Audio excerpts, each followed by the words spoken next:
The federal government is making another significant investment into its new national AI strategy. Artificial Intelligence Minister Evan Solomon announced $66 million in funding for infrastructure required to train, deploy, and run artificial intelligence models.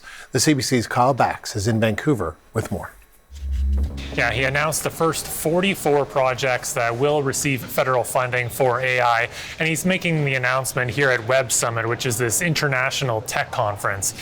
Now, these 44 projects, these are small and medium-sized businesses that need more compute power for their AI technology.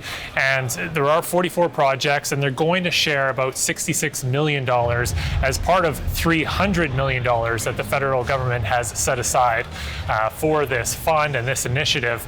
And here's one example of one of the companies that is going to be receiving funding as described by the AI minister. For those of you who are not Canadian, we have terrible wildfires issues. And in 2018, the air quality here in Vancouver was brutal. And a PhD student, Hamid, looked at that, and he was studying different parts of AI, and he thought, I should solve that with fire prevention. And he built an AI system that's used now in 11 countries, and they're innovating to give critical infrastructure and governments a better chance to detect where fires can crop up, including at what's called the smoldering phase, so early phase for resources. This is not what AI is, but what AI does.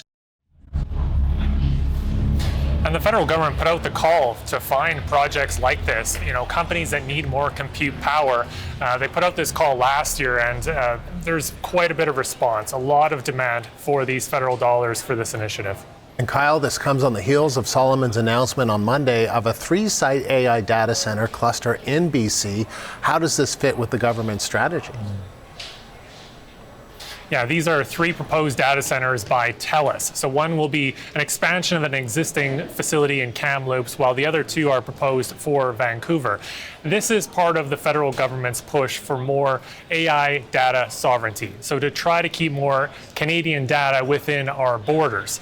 That said, it's hard to have a data center that is completely Canadian. Thinking about the company, the operator, the hardware, the software, the chips, everything. So it's not going to be 100% Canadian. And a few minutes ago, I actually asked Evan Solomon, the minister, about whether these data centers will only be able to hold Canadian data. And he said no, only a portion of it. They still will be able to hold foreign data as well. How much will be only Canadian? That's still under negotiation, he said, as well as what kind of financial support the federal government will be giving these companies, whether it's money up front or ongoing support once these data centers are up and running. The CBC's Kyle Bax in Vancouver